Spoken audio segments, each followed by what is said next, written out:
one advantage or rather disadvantage as far as people who make videos on Dr. Tharoor is that often these things get outdated very quickly. I think it said 80,000 copies sold for An Era of Darkness. It's actually 180,000 copies. And the great Indian novel, which is, I think, my favorite of his books, which was published in 1989, is in its 53rd print, not the 42nd, I think, as it was said. But one wouldn't be too surprised from a man who got his PhD at the age of 22. I'm on the cusp of 30 and still struggling to finish mine, so none of this is a surprise. But he's published 3 books of history. In fact, my big worry about being interviewed by him is that people might think I'm history. Otherwise, why have they got Manu here? Well, so, we've got a question answer round at the end with the audience, and that'll be about 15 minutes. So feel free to ask lots of provocative questions, because he's a man who can answer provocative questions fairly honestly. I'll start it off with one, because, considering I've worked with him, people assume that I may be lovey-dovey in my questions, so I think one must play devil's advocate. Anywhere I go and people say, oh my God, you worked with Shashi Tharoor, it must be such an interesting man, wonderful speaker in Parliament, such interesting bills he presents in Parliament. But why is he still with the Congress party? That's a question that often comes.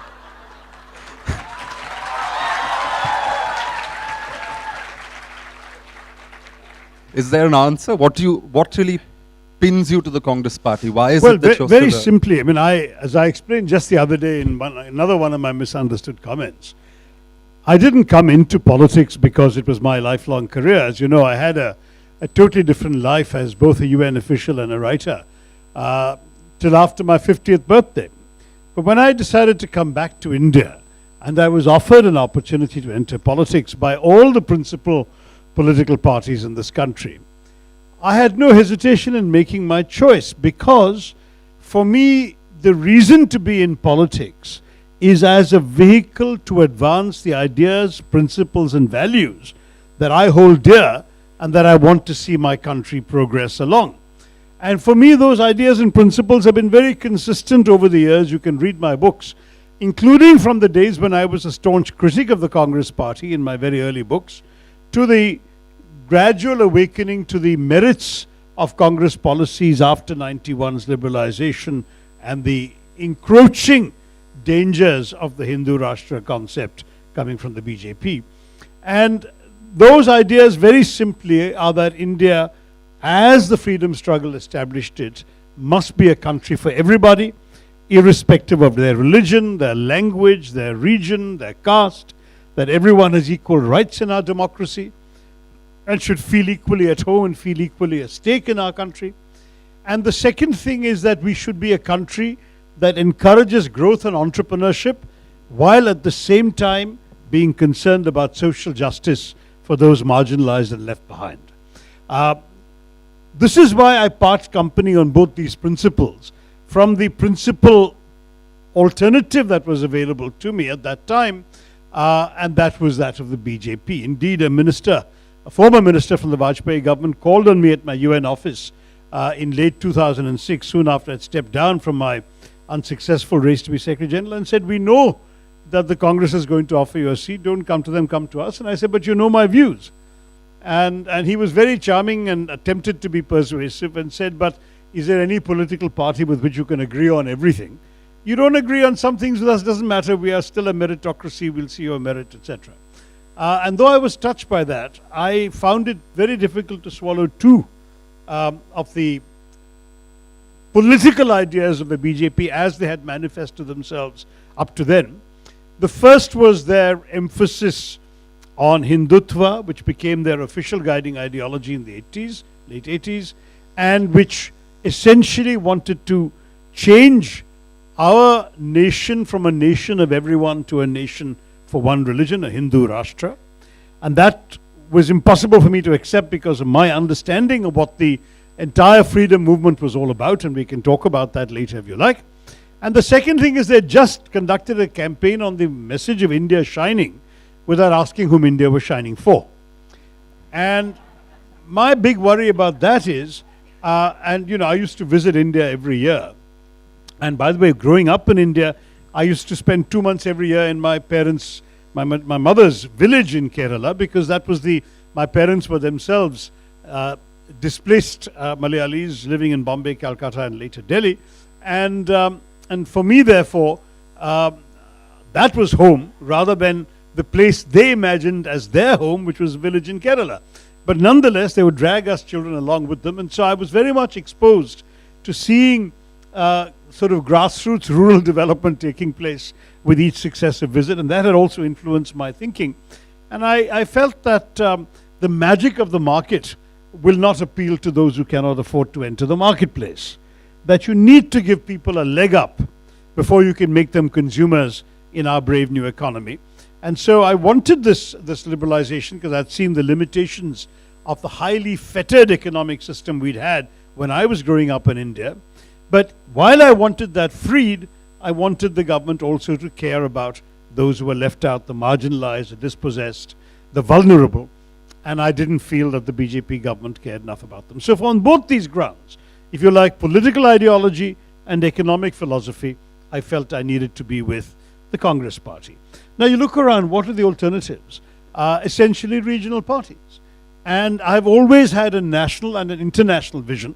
I spent my 29 years working for the United Nations, in which I thought of India as one and I wrote of India as one.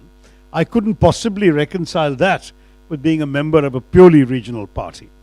And so if my choice was between the Congress and the BJP, I had absolutely no doubt as to what my choice would be. And I must say that in many, many ways, this is what continues to anchor me to the party, is that it remains the one party that still remains committed to the values and principles I believe in. As I say, I'm not a political careerist. This is not something I've done before. It's not something I need to do again. I have a life outside politics. I have all of you who read my books and so on. I have an identity that is not linked only to my being a Congress MP. But I'm a Congress MP because of the Congress party's beliefs and values, and those beliefs and values are mine. So I hope that answers your question, Mama. You know what? I'm always stunned by how, very few people seem to notice that you essentially came out of, a career abroad. You weren't really a grassroots worker here who'd been toiling away for 30 years. And you won 3 successive elections, including at the height of the Modi wave. And then again in 2019, when great oaks of the Congress party fell, you stood, which was really quite impressive. And as we just saw, even at a time when Congress is not very popular, he can make it sound extremely attractive to be a member of the party. And although he will never say it, I think, they should have made you leader of the opposition in parliament. That would have been a good decision for them. But on the topic of, Hindutva and Hinduism, which you mentioned, you wrote a book called Why I'm a Hindu, and now there's a follow-up called The Hindu Way. You do wear your Hinduism on your sleeve. Ever since I've known you, you've been surrounded by Ganeshas, which seems to be your Ishta Devata. His office is full of, I think, 100 small and big Ganeshas. My office, my bedroom, part of my living room. Yeah. The only other thing that's there in such large quantities is chocolate. And then there's books. Ganesh and books, of course. So more books than chocolate. You do have a sense of commitment to Hinduism. Yeah. And yet, the irony that instead of choosing a party that makes Hinduism or Hindutva or Hindu-ness their trademark, you've chosen a party that's ostensibly secular. Well, because I think Hinduism actually is the opposite of what the BJP and the Sangh Parivar stand for. I find Hindutva profoundly anti-Hindu ideology because it denies some of the basic principles of liberalism, inclusiveness and acceptance that I have grown up with in Hinduism. As I've said, Hinduism is a faith for which, in fact, I even said the title of my new book, The Hindu Way, is a misnomer. And we can talk about that this evening when there is a session devoted to my Why I'm a Hindu, and also the Hindu Way. We can talk about both. The truth is that it's a misnomer because there is no one Hindu way. There's my Hindu way, your Hindu way, her Hindu way. Everyone is allowed to have their own way within Hinduism. But that's part of the magic of the faith. Because Hinduism does not impose any rigorous prescriptions on its believers. You can say, for example, that I worship Ram, I read the Hanuman Chalisa, I do Sita Puja, and therefore I'm a good Hindu. And somebody else can stand up and say, I do none of those things, and I'm still a good Hindu, and they're both right. You see, neither has the right to say to the other one, my way is the only way you can be a Hindu. This the BJP has not understood, and the Sangh Parivar has not understood. When Swami Vivekananda, who frankly, Swami Vivekananda is the one from whom I learned the most, because I read him, I read his speeches and so on. Remember, he did most of his preaching in English, perhaps all of it, because I read a lot of his original material, And because for me English was my most natural language for my absorption of ideas and so on, it was Vivekananda who first taught me my Hinduism. I of course read Rajaji's translations of the Mahabharata and Ramayana. I read various other translations as I grew older, but Vivekananda was a seminal influence on me. And for me, what was incredibly impressive about Vivekananda's understanding was how extraordinarily relevant it is to today. He preached, his biggest preaching was basically 1893 to 1902. Those were the key. I mean, his first speech in Chicago, when he was given 5 minutes, this obscure monk from a religion no one had heard of, coming all the way from India, we said, we'll give you 5 minutes. He got such a standing ovation, they made him keep on coming back, and he ended up making 5 speeches at the World Parliament of Religions. And cumulatively, those speeches are a magnificent evocation of what Hinduism was all about. And one of the things he said that stuck in my head from my teenage years was the sentence, I'm proud to speak of you in the name of a faith that has taught the world not just tolerance but acceptance. Now, what does that mean? Tolerance, we're all taught. Manu has been taught it one generation later than me, and I've been taught it when I was a kid. Tolerance is a virtue. A tolerant king is a good king. He lets people be what they are. But when you really think about it, as Vivekananda wants us to, tolerance is a patronizing virtue. Because tolerance says, I have the truth, you are in error, but I will magnanimously indulge you in your right to be wrong. I mean, that's essentially what tolerance is all about. Whereas acceptance, which is what Swami Vivekananda says Hinduism is all about, goes well beyond tolerance. Acceptance says, I believe I have the truth, you believe you have the truth, I will respect your truth, please respect my truth. And to my mind, this is the fundamental strength of Hinduism. So you can worship in different ways, you can practice your faith in different ways, you can have 100 Hindus in the room and each one of them may have their own different ideas about what their faith means to them, and ultimately it is a very individual quest for your union with your idea of the divine, your idea of your maker. That essential freedom of thought is what makes Hinduism so astonishingly relevant for the 21st century. It really is a religion that has so many sources, no one single sacred book, no single pope to tell us what to do, no imams to lay down fatwas for us. Essentially a faith that gives a tremendous amount of individual freedom and at the same time treats others with respect. To my mind, that's what not only Hinduism has been a strength within Indian society and civilization and culture, but that kind of Hinduism has been also a strength of our democracy, because it's not a very big leap from saying I respect your religious views and your religious practices to saying I respect your political views and your political differences. And that gives our democracy its great strength. So to my mind, I have no embarrassment in saying I'm a Hindu of the kind of Hindu that I understand I am. And what I understand of Hinduism is very different from a Hinduism that goes around telling people you shall not eat this, or you shall not dress like that, or you shall not love such a person, or you shall not marry outside such a group. That is not, to my mind, Hinduism at all. I find it profoundly antithetical to the values of Hinduism that I've grown up with. And therefore I consider Hindutva to be anti-Hindu. You have this interesting metaphor that you use of a thali to sort of represent India, because there's so many little katoris with different flavors and different spices and all of that. That sort of encapsulates India and Indian culture better for you. But if you look at your books, for example, I won't press you too much on the Hindu thing because you've got another session on it. But if you look at your books, you know, when you did the Great Indian Novel in 1989, and for those who haven't read it, it sort of basically takes its inspiration from the Mahabharata, and most of the characters, it's a history of political India, you know, in the British era and then just after, I think. And then the characters are borrowed from there. So you have Indira Gandhi, who was Indira Priyadarshini, turned into Priya Duryodhani in this book. It's a satire, it's a splendid book. But I think you could have written that in 1989. Do you think you could have written that now? Because your recent book has been about why I'm a Hindu. It's almost sort of putting your foot down, saying this is my definition, this is the turf I'm going to protect. Because there seems to have been a switch in the last 30 years. When you wrote the Great Indian Novel, it was still possible to interpret text, it was still possible to have your own retelling of the Mahabharata and so on. Whereas now it seems to be the case that you have to put your foot down and say, this is my Hinduism, I'm going to stand by it. Well, the youthful irreverence that you point to in that book, and which is perhaps its most defining characteristic, I was asked quite recently in London to read a passage from it, and while refreshing my own memory about the passage I read beyond 2 or 3 pages. And I asked myself with almost a startling thing, could I have written like that today? Because it's wickedly mischievous in its prose, in the words it uses, in the way it describes people and hallowed things. And I wonder, because it's partly also because now I'm in politics, so everything I say will be magnified 100-fold, as cattle class was and everything else. Priya Duryodhani is equally toxic. Sorry?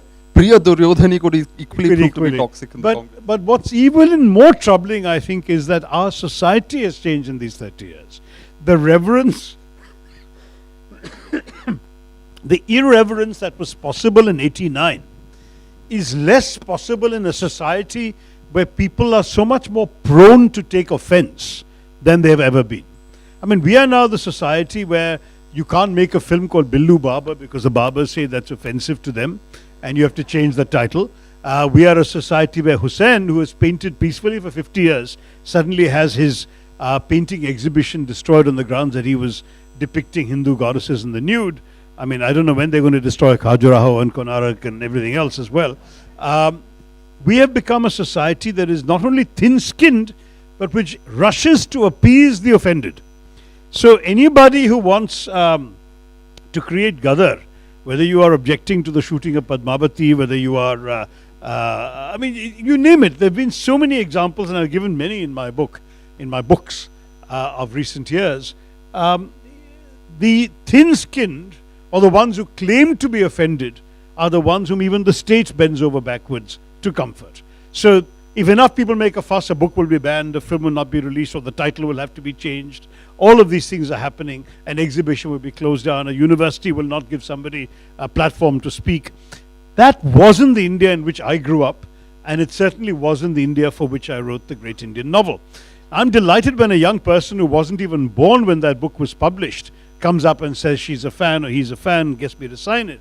Because I want some of the youngsters who've grown up in this much more intolerant India, much more narrow-minded India, to enjoy the feeling of immersing themselves in ideas emerging from a much more eclectic, irreverent, relaxed India that I knew and cherish, and that I'd like to bring back. It's a worthwhile effort.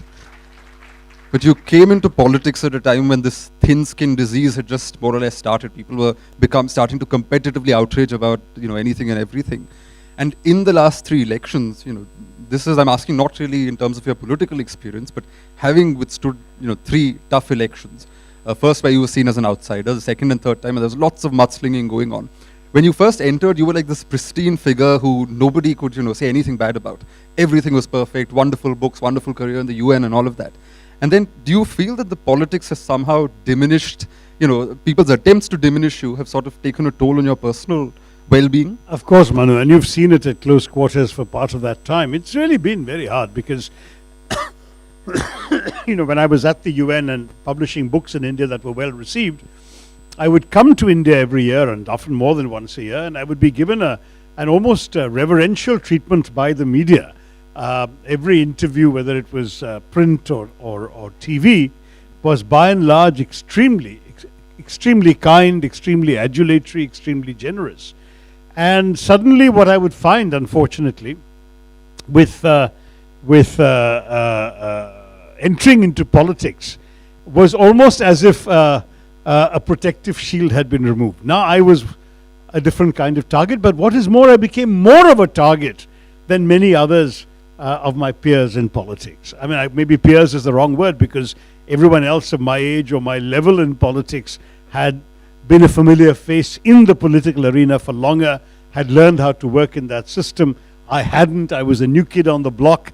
I hadn't actually worked in India as an adult at all, because I had left India at 19 to go to graduate school and come back, in my early 50s. I was 51 when I came back. And in that period, the transformation, obviously, of our country meant that I had a lot of new ropes to learn.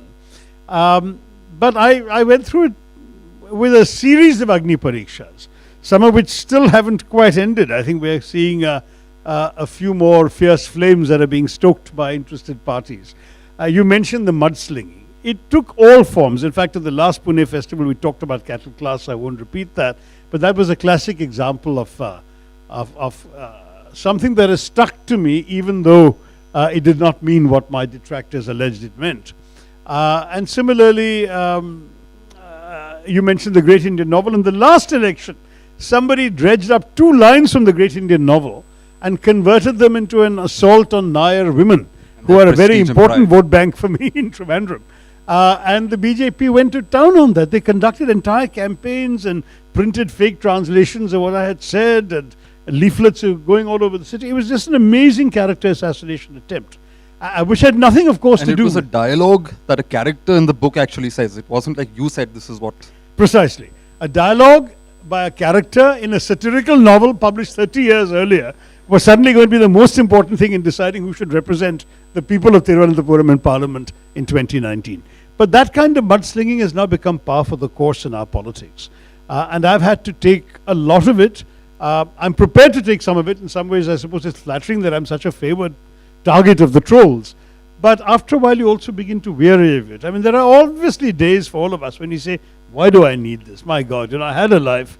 I can reclaim my own life. Why do I need to subject myself to this daily relentless barrage? I find it so amusing when a new person goes on social media for the first time, whether a young person or an older person, just because they've heard about my tweets, they read something in the newspaper, they want to follow me. And I get a message saying, how can you bear it? Because of, you open my timeline or any tweet I've issued and see the comments. There is an entire organized mafia of abusers for every single thing I say.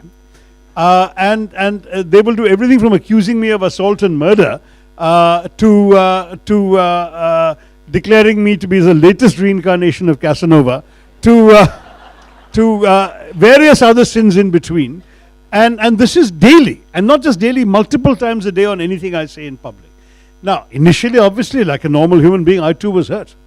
At this point, I've just basically learned to start ignoring it, and over the last few years, it's been the only way to keep my sanity. So either I laugh at it, thinking these pathetic people have wasted so much time abusing me, without realizing that their slings and arrows haven't really wounded me.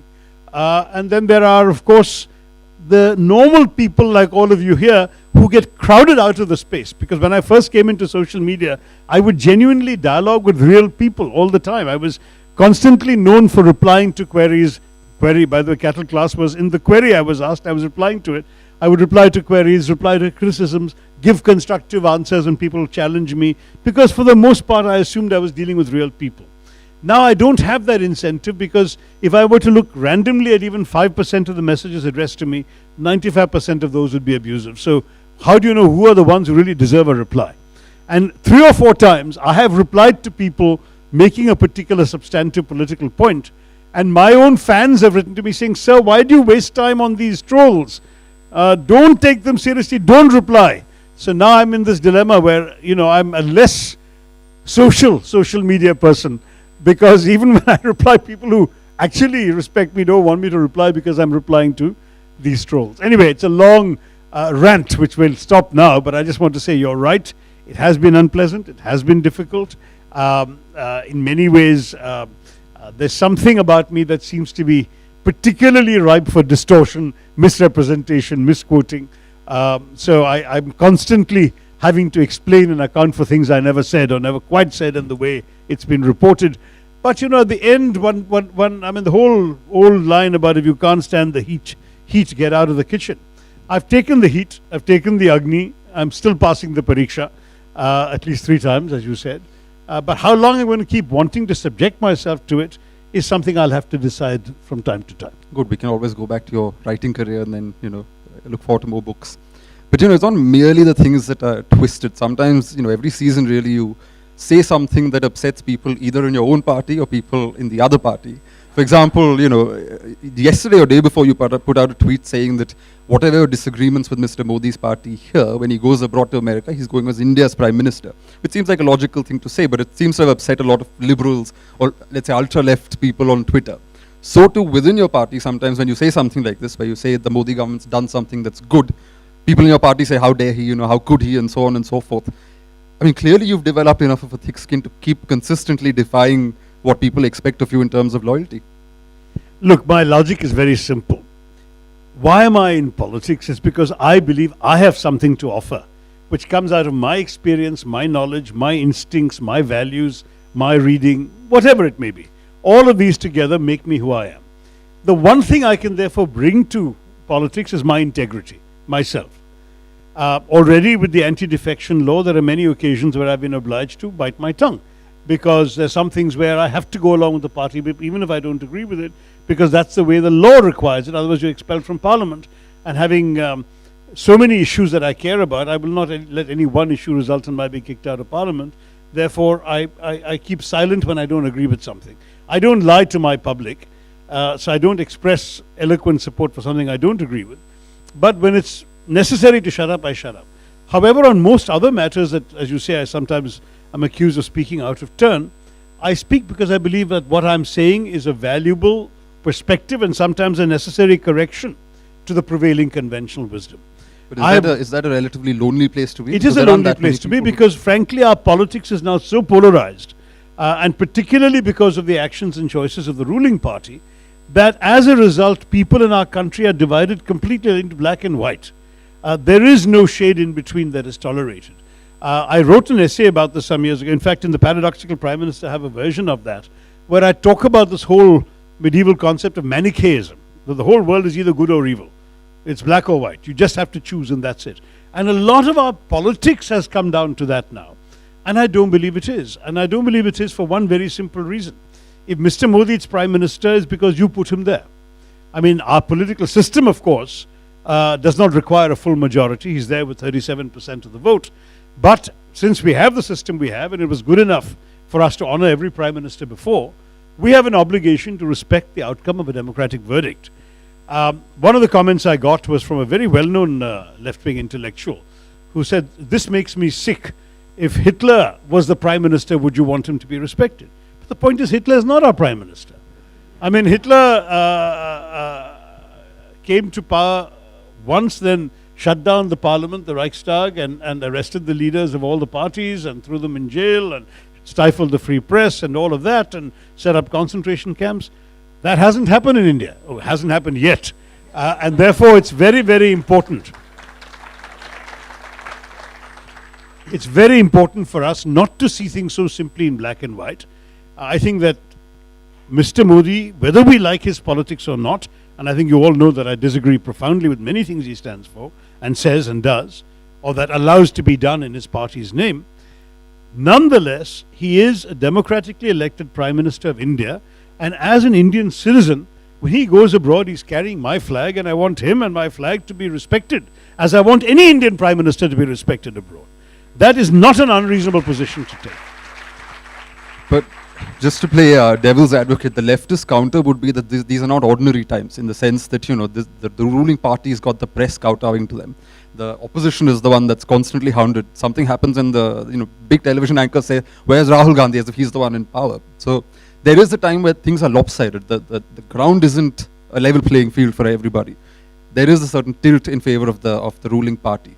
So the leftist sort of counter to you would be that at a time when they're already sort of let's say hollowing out institutions, or, you know, putting the press into an obsequious position and so on, is it wise to try and be fair? Because when you're being fair, they'll only take advantage of that.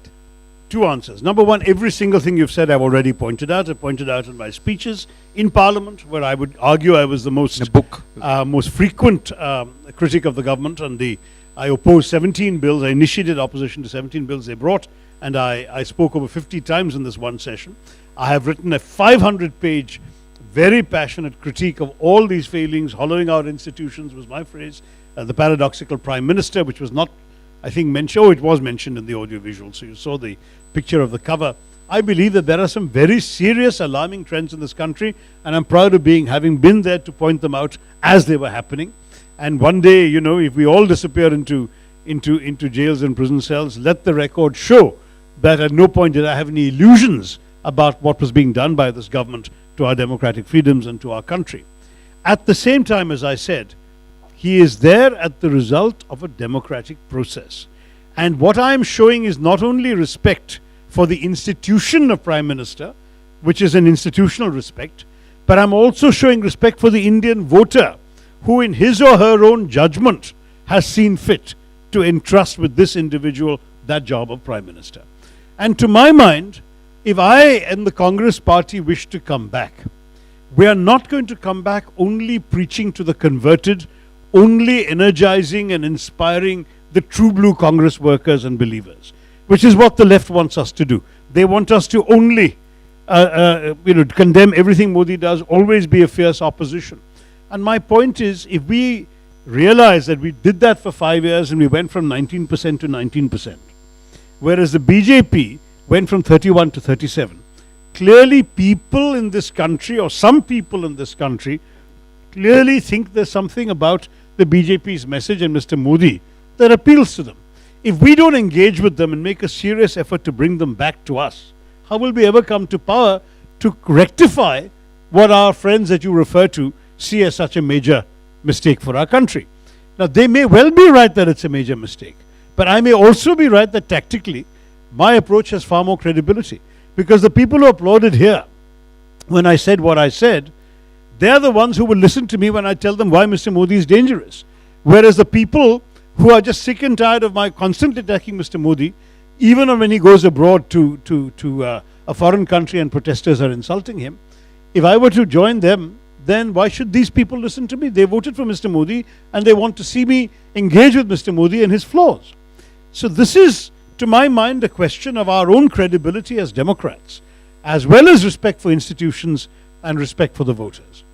This is of course outside Parliament, but even in Parliament it seems that you have a similar strategy, because I remember, I don't know if it's a photograph or it was a video where I think a couple of years ago a number of Congress MPs had sort of flooded into the well of the House and they were screaming slogans and you were sitting in your seat refusing to move and reading a magazine, which was... Not a magazine, not allowed to read magazines. No, something. You were reading a something. file. But I wasn't sitting, I was standing near my seat. There's a big refusing difference. to go into the well. Because I had to show solidarity with my party, but I don't believe I was elected to march into the well, and therefore I don't do that.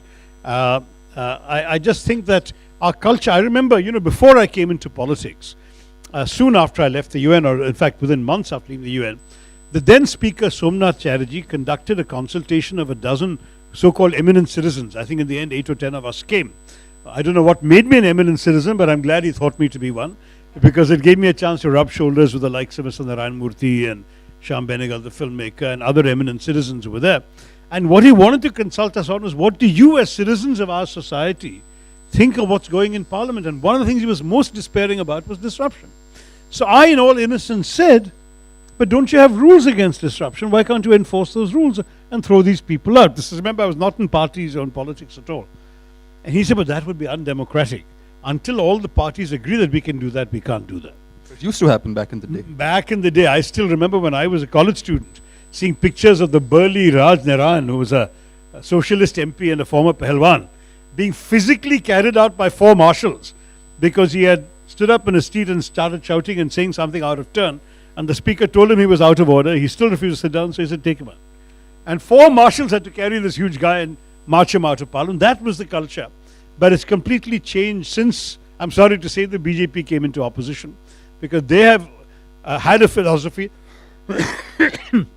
articulated, and you can find it on the internet, by my late friend Arun Jaitley, that disruption is a legitimate form of parliamentary protest.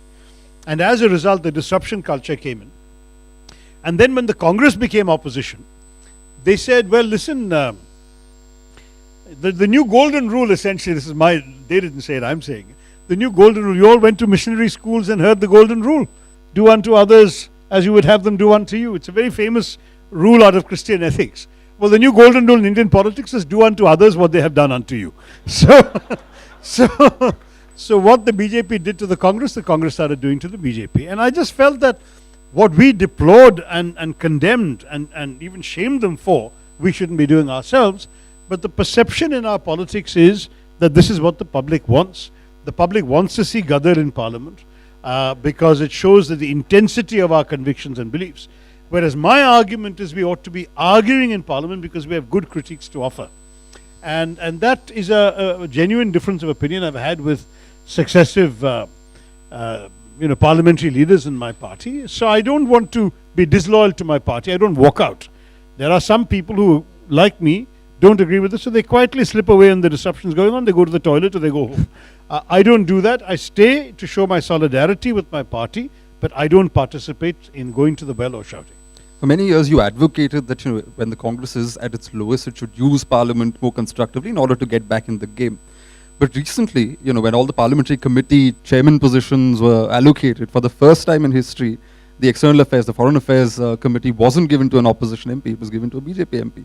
So is it wise to expect that you can use Parliament constructively when parliamentary usages are being flouted because the ruling party has a brute majority in Parliament? You yourself have lost your committee seat because but I've been given another committee, the Information Technology Committee, which in the 21st century is not a bad place to be, and certainly one where we can have some influence on various rules that are going to shape the lives of the young people here, from data protection to Aadhaar to film censorship. All sorts of things come under that committee. So I'm fairly pleased that I have that committee as an alternative. But I'm very disappointed in principle that the BJP has betrayed what I thought was a sacred compact, that in our country the opposition has always chaired the External Affairs Committee. Vajpayee Sahab chaired the External Affairs Committee when he was in the opposition. Gujral Sahab chaired the External Affairs Committee when he was in the opposition. Sushma ji was briefly in that position as well. I had that position for 5 years. Because the implicit message you're sending to the outside world when they come and interact with you is, our political differences stop at the borders. We have differences within the country. But when it comes to India's interests, there's no BJP foreign policy and Congress foreign policy, there's only Indian foreign policy. That message is a very important message.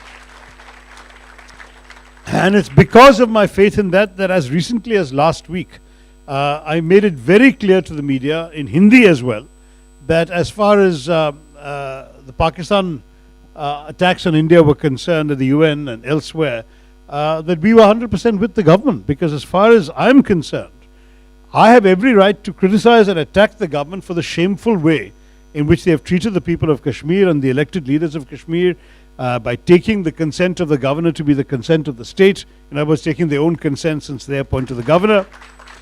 I have said that they have no right to treat their majority in Parliament as the legislative discussion when the elected representatives of Kashmir are in suspension and therefore can't be discussed with, and when the elected leaders are all under house arrest.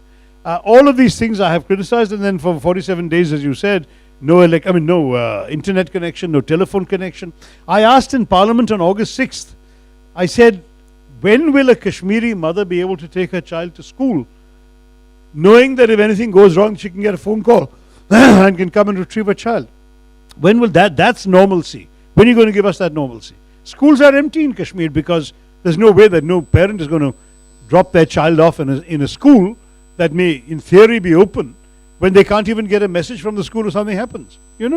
That's the kind of problem that you're looking at in Kashmir today. So on these domestic issues, I have attacked them. I will continue to attack them. But when it comes to the international position, I believe passionately Pakistan is the least qualified country to criticize India on Kashmir.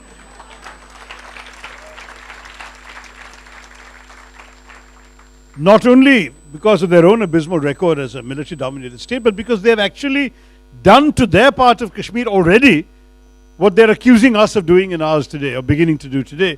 They have changed the constitutional status of Gilgit-Baltistan. They have completely taken over the administration of Pakistan-occupied Kashmir. Demographic change is so vast that 97% of POK is Punjabi-speaking. 97%. So, where is Kashmir left in that part of Kashmir? As far as I'm concerned, they have no business, absolutely no business to point fingers at us. And as Rajnath Singh ji quite rightly said, when was it ever yours?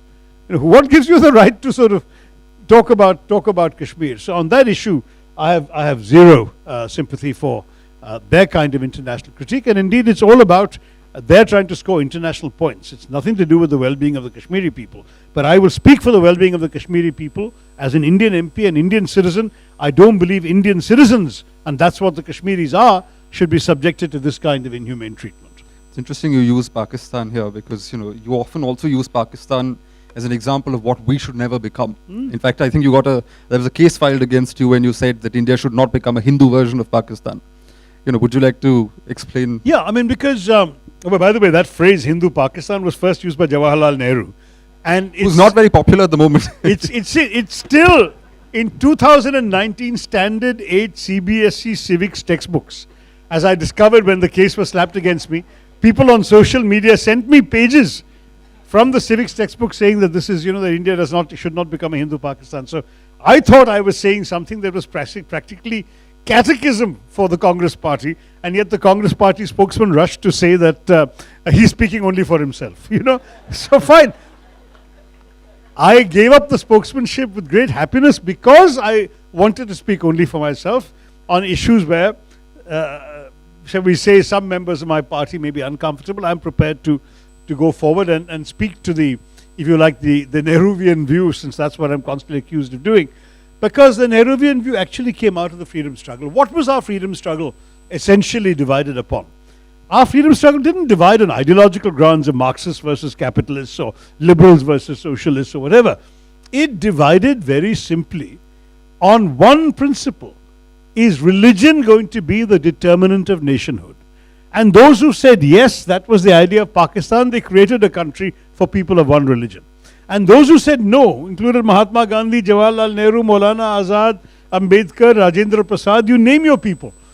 They said, no, our freedom struggle has been for everybody. We will create a country for everybody. We will write a constitution for everybody. That is the fundamental difference between Pakistan and India. Now, if the BJP succeeds in turning India into Hindu Rashtra, it will be the biggest victory for Muhammad Ali Jinnah. Because it will be Jinnah's idea that religion is what determines your nationhood that prevails. I don't want Jinnah to win. I want to say that Jinnah was wrong. That the entire subcontinent would have been better off if we had divided on ideological lines rather than on political lines, and created a party with, let's say, somebody, the equivalent of the conservatives or the Christian Democrats of Europe on the one side, and a party like the socialists or the social democrats of Europe on the other side. You could well imagine a Jinnah-Nehru contest on those principles. It would have been fascinating. And the country would have benefited from a really deep, rich political contest between people of intellectual merit. Instead, to divide on this petty issue of how people worship their God, to my mind, was a major defeat for 3,000 years of Indian civilization, culture and history. And if you read Manu's history books, by the way, which I warmly commend, he's being very gracious in making the conversation all about me, you will see how rich and diverse our culture and our history have always been. I say always, he covers vast amounts of centuries in his writing. But the fact is, this is the history that I've also imbibed. And this is the history from which I want to speak. That ours is not a place which you can simply divide into monoliths of Hindu versus Muslim, or any religion versus any other religion. We are always had a tremendous amount of variety, a tremendous amount of distinction. Whereas Pakistan is built on the idea of one nation, one language, one religion, one culture, one identity. If you are a Pakistani who has the misfortune not to be seen as a Muslim by the government, such as being an Ahmadiyya or being one of the so-called heretical sects of Baha'is or whatever, then your passport is actually stamped non-Muslim. I have met Pakistani Christians with a passport saying non-Muslim stamped on it.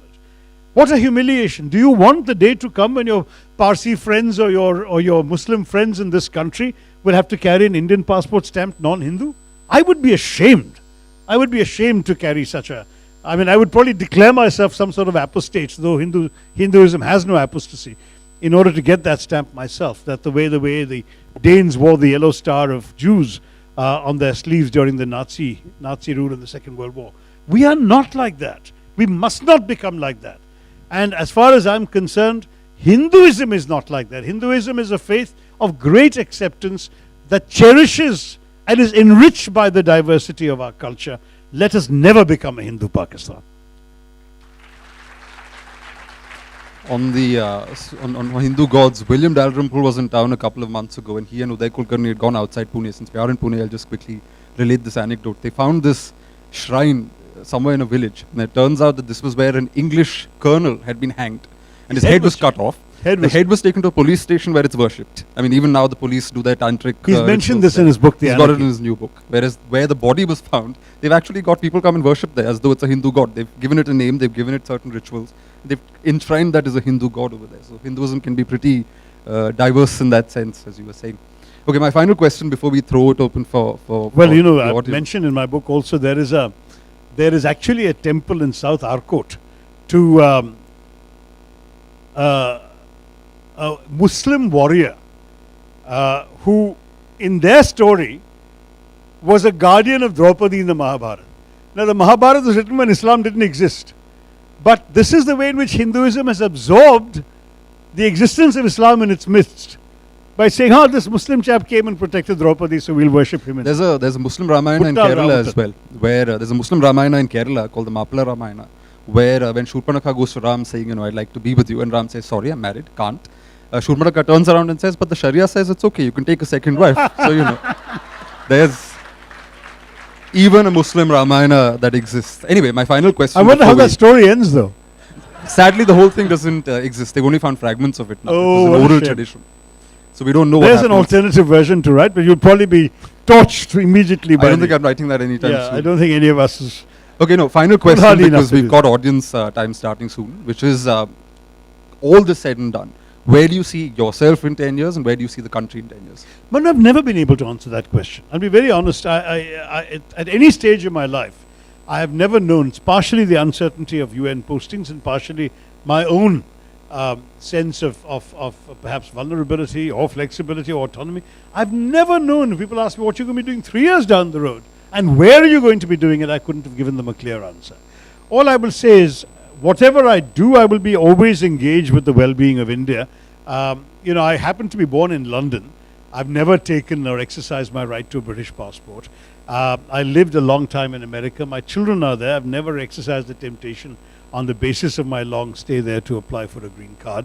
I have always seen my allegiance as being to India from my childhood, because being born abroad made me interrogate myself at a precociously young age as to who I was, what identity I valued, where my allegiances lay. And I've written about how, you know, I look in the mirror and I see an Indian. And to my mind, I gave an interview at the time of the Great Indian Novel 30 years ago, where I said, perhaps a bit vaingloriously, I didn't mean it that way, I said, India matters to me and I would like to matter to India.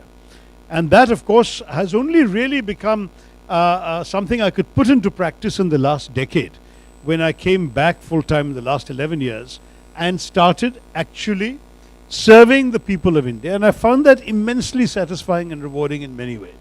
If there are things that are happening in my constituency only because of my intervention that will perhaps change the lives of generations yet to be born, it's a feeling for me that I've done something for my having been in politics. But at the end of the day, I still think it's my ideas that will matter, because any position is only transient. I'm already a former minister. One day I'll be a former MP. But I hope never to be a former writer, a former thinker. As long as God leaves me the power to think and to write, I will continue trying to engage with the issues that matter. And, you know, whenever I'm sort of gone from this planet, I would hope to have left behind things that may still touch the minds, the hopes, the concerns of future generations. And that's ultimately going to be, for me, what I would like the vindication of my life to have been. But where it's going to be, in what position, what city, I can't tell you. All I can say is, as long as I'm around, I'll try and be engaged with how you folks are doing and how your future is being built. Excellent. I think we'll open up to questions now. I don't know if there's a mic going around. There is. Where's the mic? Okay. We'll go ladies first. There's a lady there.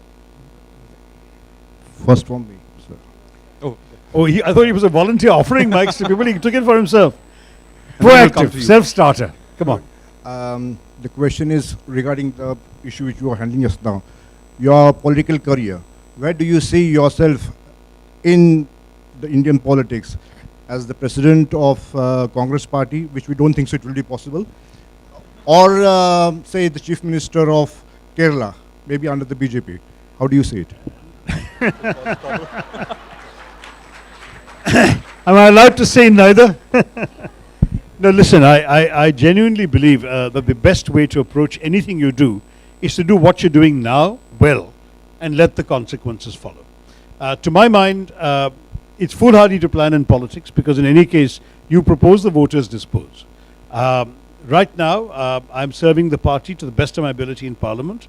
I have, as I said, been very active and I hope energetic as well as thoughtful in critiquing a number of the steps the BJP has taken.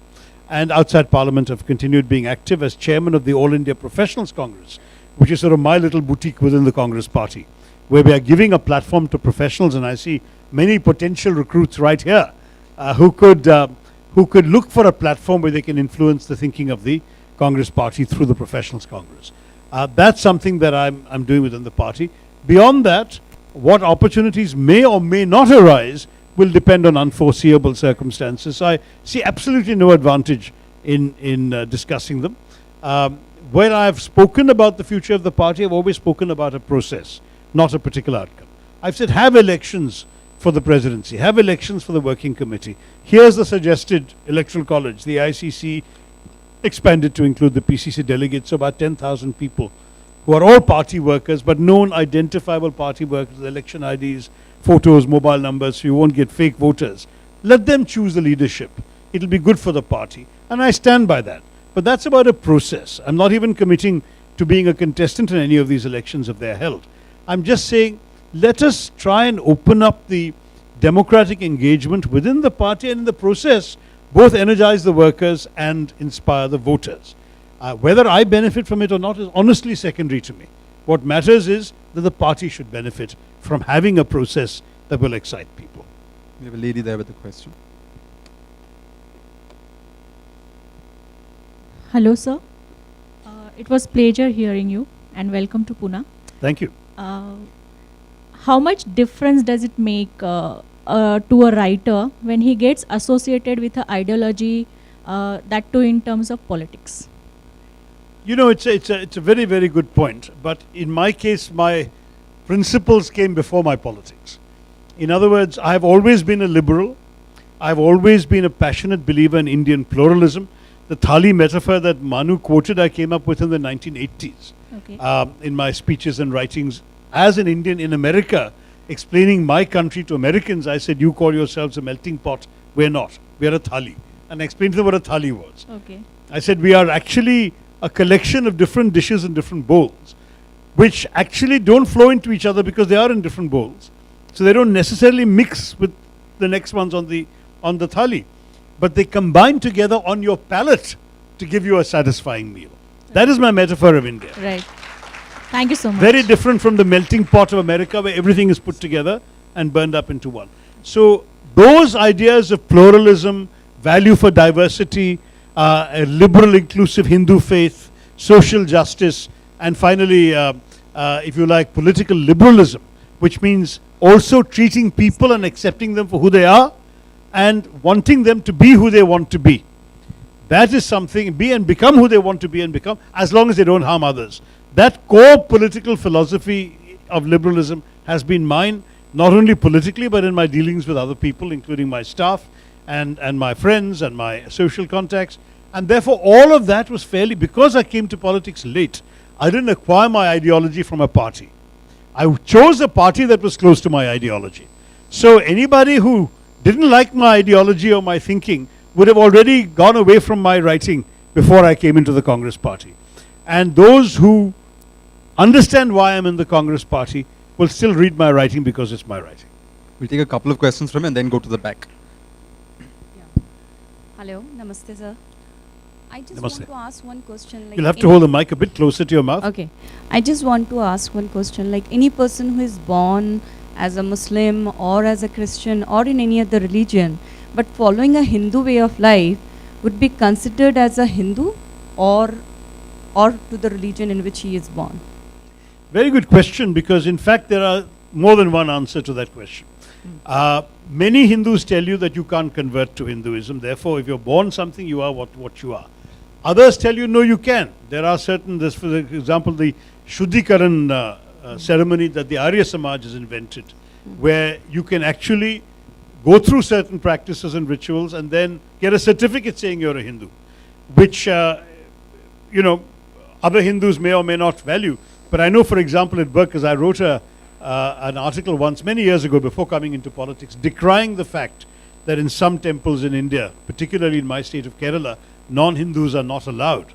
And saying that we should open up our temples to people of all faiths, let them come and see our faith for what it is, and see the faithful at their practice. Why should it bother us? And there was a lively exchange with readers about that. But one lady wrote to me saying, I agree with you, because I was thrown out of a Hindu temple because I'm a white blonde married to a Hindu. So I had to go through the Shuddhikaran and come with a certificate, and then they let me into that temple. Why should this be necessary? So I do believe that other faiths, Christianity and Islam certainly, have no restrictions on who can enter their mosque. They want to convert you. They want to impress you. Whereas Hinduism, because it doesn't seek to convert, tends to say, you stay away. Kerala has a very famous anomaly. There's a famous playback singer called K.J. Yesudas.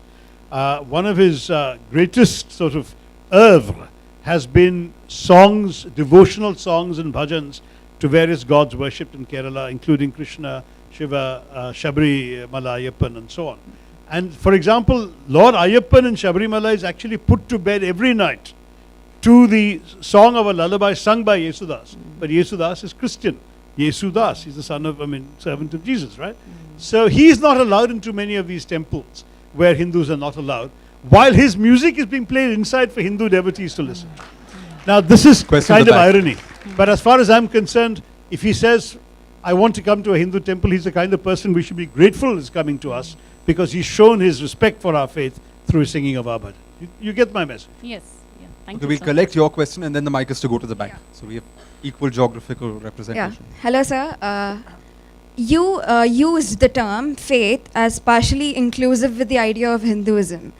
So I wanted to ask if faith is an imperative necessity. Is it like a determinant for being a Hindu? Because what about people who endorse the idea of Hinduism but who are religious only to the cultural aspect of being a Hindu? Fine. But that's also possible Hindu. There are 6 schools of Hindu philosophy, of which 4 are basically uninterested in the existence of God. I mean, there are some that are openly atheistic, like the Charvakas and so on. There are others who say, we're not sure, so let's just move on. I mean, the Rig Veda's creation hymn ends with a verse that I've quoted in my books, which says, where did all this come from? Who made it? How was it created? Only he in the heaven knows, or maybe even he does not know. Now that's the kind of skepticism there in Hinduism. So you're free to believe, not believe, worship, not worship, practice bhakti, practice Raja Yoga, practice Karma Yoga. It's totally up to you. That's the great thing about Hinduism. There are no compulsory beliefs. There are no compulsory rituals. There's not even a compulsory Sunday as you have in Christianity, or Saturday as you have in Judaism, or Friday as you have in Islam. Because you can take any one of the 7 days of the week, dedicate it to your favorite God, and fast for him or her, or worship him or her, and go into pujas for him or her, any day of the week. Now, that's Hinduism. Which faith can claim to be like that? And which major faith in the world actually never claims to be the only true religion in the world, except Hinduism? So believe what you like, ma'am. Believe only in cultural Hinduism, you're still a Hindu. Thanks. No, sir. Sir, please pass on the mic after you're done to that lady at the back. Sure. Hello, sir. I just want to know that is Congress very much averse to taking from BJP? Because the way BJP has come to the fold after 2012, the Anna agitation and everything. And I follow you, I have messaged you many times on Twitter.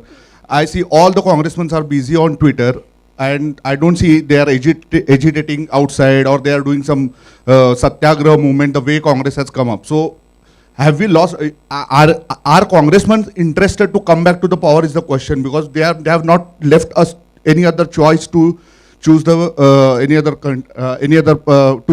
vote for any other party. And one small thing is that president for Congress is so difficult, because I was actually counting days.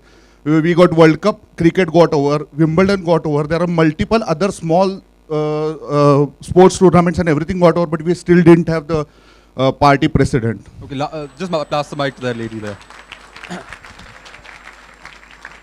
That's the last question. Unfortunately, we've got a ticker here. It's a test match, as you can see. The fact is that we do have a president. It's an interim appointment, but it is Sonia Gandhi, who has been full-time president before, and she is working very hard and working full-time. So I wouldn't worry too much about the absence now of a decision maker in the party. There is one. But they did say she was appointed on an interim basis pending the election of a new president. So we'll have to see when that election is announced and when it happens. But coming back to your larger question, I agree with you, we need to be more active in the streets. I personally, at the highest levels of the party, I won't name people in a private conversation, at the highest levels of the party, I've raised the concern I had that, for example, when I objected in Parliament to what the BJP was doing to the RTI, which the BJP tried to sell to the opposition parties as a routine technical amendment, but which is actually hollowing out the independence and autonomy of the RTI commissioners. And I made a passionate speech critiquing it, leading then to some opposition parties changing their position and supporting us. When all that was happening, there was not a single dharna or agitation or satyagraha or protest march by any PCC anywhere in the country. And I did complain to the leadership that this was a big mistake, because, to my mind, RTI is for all of you. It's not for the politicians. Politicians have other ways of getting information. But the ordinary public has the right to demand information with one-page letter or a postcard from the government about how your tax money is being spent. That is your sovereign right that is being assaulted. We should have brought the issue to you. And we should have said, do you see what's being done to you? And we should have shaken the foundations of the BJP's complacency on that issue. Their complacency came from the fact that whatever they want to push through, they've got a majority of 303 versus 52. But the fact is that if we had got the public stirred up, they might have thought twice. So I agree with you, there should be more agitations, and I believe the Congress party is picking up. At that time, we didn't have really a proper functioning president for the party at that time.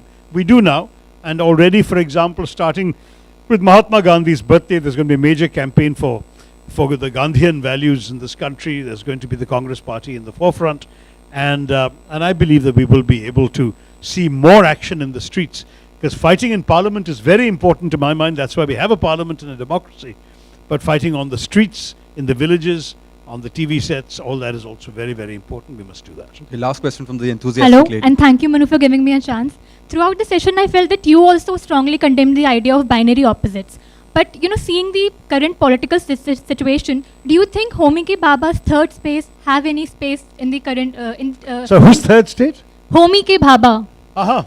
Yeah, so his third space have any space in countering tribal nationalism that is going on in our country, or maybe Mexicans in America or UK as opposed to the whole Europe? I'm not sure I'm totally familiar with Homi Baba's third state theory. Are you? Because, I know him only as a famous atomic scientist.